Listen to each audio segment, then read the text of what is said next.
Mesdames, Messieurs, bonjour et merci de vous informer sur la télévision catholique.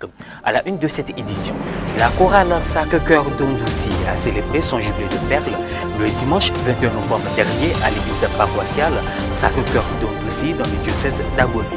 Événement marqué par une messe d'action de grâce présidée par le père Webb Amouzou.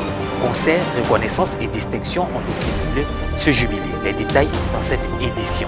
Et puis, à l'occasion de ces 30 ans d'existence et du jubilé d'émeraude du diocèse de Grand Bassam, Radio Espoir a organisé du 13 au 15 novembre 2021 la deuxième édition du Festi Éclat, un festival visant à faire revivre en images et louanges l'histoire de l'évangélisation du pays. Intervention du directeur spirituel de ce média conventionnel et des participants à suivre. Le dimanche 21 novembre 2021, en la fête du Christ roi de l'univers, la chorale Sacré-Cœur de la paroisse Sacré-Cœur d'Ondouci dans le diocèse d'Abbeville a célébré son jubilé de perles, soit 30 ans d'existence. C'était au cours de la messe présidée par le père Webb Amouzou, directeur de la télévision catholique Ecclesia TV et co-présidée par le père Franck-Stéphane Yapi, curé de la dite paroisse. Reporter Pierre Richemont, commentaire Rosilide Mobio. La chorale Sacré-Cœur a été créée en 1991 lors d'un rassemblement des jeunes à Binao. Le premier maître fondateur de la chorale Sacré-Cœur est M. Oyou Ernest. 1991 à 2021, cela fait exactement 30 ans que la chorale Sacré-Cœur d'Ondouci dans le diocèse d'Abbeville existe. La célébration de son jubilé de perles a débuté par un concert d'action de grâce le samedi 20 novembre dans l'enceinte de la paroisse Sacré-Cœur d'Ondouci avec les autres chorales de la paroisse, celle de Tia-Salé et la chorale méthodiste. Le lendemain, en la solennité du Christ roi de l'univers, la chorale jubilaire a rendu grâce à Dieu avec ses pionniers et la communauté chrétienne. Cette messe a été présidée par le père Webb Amouzou, directeur de la télévision catholique de Côte d'Ivoire, et concélébrée par le père Franck-Stéphane Yapi, curé de la dite paroisse. Dans son homélie, le père curé a expliqué le sens de la fête du Christ roi de l'univers. Cette fête vient nous faire comprendre qu'on ne peut bâtir une nation en dehors de Dieu. Faire entrer le règne de Dieu dans toutes nos institutions. Car en Jésus-Christ, nous retrouvons ces trois pouvoirs qui caractérisent l'État. En Dieu, nous avons le pouvoir exécutif. Il ordonne et tout existe.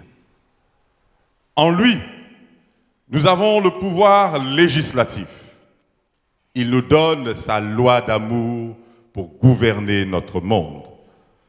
En lui, nous avons le pouvoir judiciaire. Au soir de notre vie, il portera un jugement juste sur chacune de nos personnes. Poursuivant son homélie, il a fait une adresse au jubilaire. En quoi aujourd'hui, ces 30 ans d'existence ont changé votre vie? Les chants d'entrée que vous avez entonnés, où vous avez mis le peuple dans la joie, en quoi au sorti de la messe, vous-même vous êtes dans la joie?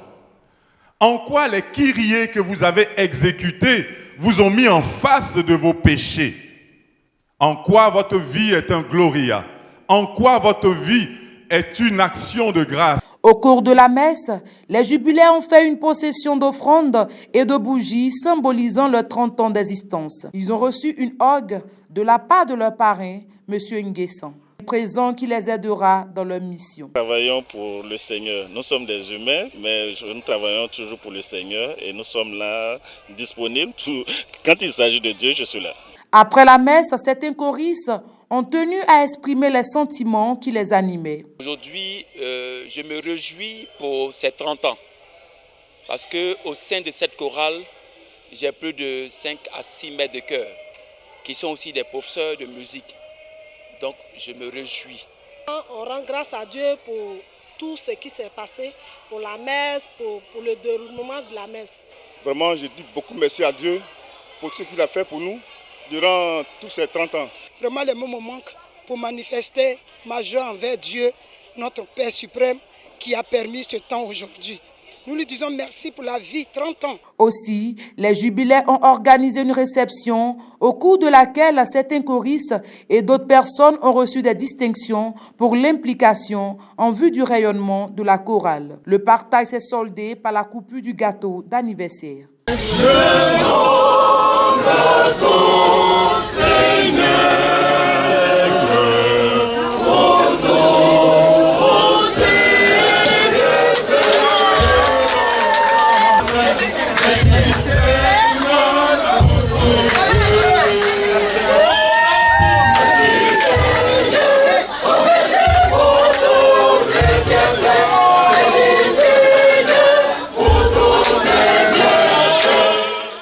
Ouvrons à nouveau le chapitre Festi Éclat, un marché religieux et gastronomique organisé par Radio Espoir à la cathédrale Saint-Paul du Plateau pendant 3 jours à l'occasion de ses 30 ans d'existence et du jubilé d'émeraude du diocèse de Grand-Bassam. Le lundi 15 novembre dernier, à la clôture de ce festival qui a permis aux participants de revivre l'histoire de l'évangélisation du pays, nous avons eu l'intervention du directeur spirituel de Radio Espoir, le révérend Père Armand Zanou, et celle des participants. Reporter Pierre Jumon, commentaire Myriam Orsan et nous. C'est en 1894 que les premiers missionnaires chrétiens ont foulé le sol ivoirien à Abi, une localité du sud-est de la Côte d'Ivoire appartenant au département d'Aboisseau. Voici déjà le début de 125 ans d'une riche histoire culturelle à travers ses premiers contacts, ses premières paroisses, les parcours atypiques de ses premiers hommes, ses objets anciens de messe et ses anecdotes débordantes d'enseignement. Fiers de la porter au quotidien, une prise de conscience s'impose afin de sauvegarder et valoriser cet héritage. C'est dans ce contexte que Radio Espoir, première radio confessionnelle de Côte d'Ivoire, figurant aujourd'hui dans le top 5 des radios les plus écoutées au plan national, a décidé de contribuer à sa manière au partage de cet héritage à travers la 2e édition du Festi Éclat. Il s'agissait pour les organisateurs de sauvegarder et valoriser les traditions religieuses à travers le premier musée de l'histoire de l'évangélisation en Côte d'Ivoire, améliorer la connaissance patrimoniale, valoriser le lien social intergénérationnel, créer des espaces de rencontre, échanger, partager et lutter contre l'exclusion en donnant accès à la culture à tout type de public. Je la trouve vraiment très riche parce que c'est pas tout le monde qui a l'occasion de connaître l'histoire du catholicisme en Côte d'Ivoire. Et ça nous a vraiment marqué car nous avons appris beaucoup de choses. Au cours de ce festival qui a eu lieu à la cathédrale Saint-Paul d'Abidjan-Plateau, du 13 au 15 novembre dernier, les organisateurs ont fait revivre l'histoire de l'évangélisation de la Côte d'Ivoire à travers des photos et des objets. En plus du musée, les participants à ce festival ont eu droit à des émissions radiophoniques et des concerts. Ils ont pu faire aussi un tour au marché et aux villages gastronomiques qui ont été aménagés au sein de la cathédrale. Au terme de ce festival, quelques participants et le révérend Père Armand Zanou, directeur spirituel de Radio Espoir, nous ont donné leurs impressions. C'était un festival magnifique, c'est notre première participation, mais nous avons passé un très bon moment dans la présence de notre Seigneur Jésus-Christ. Nous avons loué, nous avons adoré et nous avons pris plaisir à cuisiner. C'était pas mal, ceux qui sont venus ont bien mangé, tous les stands il y avait à manger. On espère encore revenir au festival de l'année prochaine. Dans l'ensemble, tout s'est bien passé. Le Seigneur nous a donné un beau temps. C'est vrai que le lieu n'a pas permis à beaucoup de personnes d'arriver, mais l'organisation a été parfaite, tout s'est bien passé. Et nous comptons sur les uns les autres pour que la prochaine édition se passe très bien. Et voilà, c'est la fin de cette édition. Mesdames, Messieurs, merci de nous avoir suivis. Merci de rester sur Ecclesia TV. Portez-vous bien.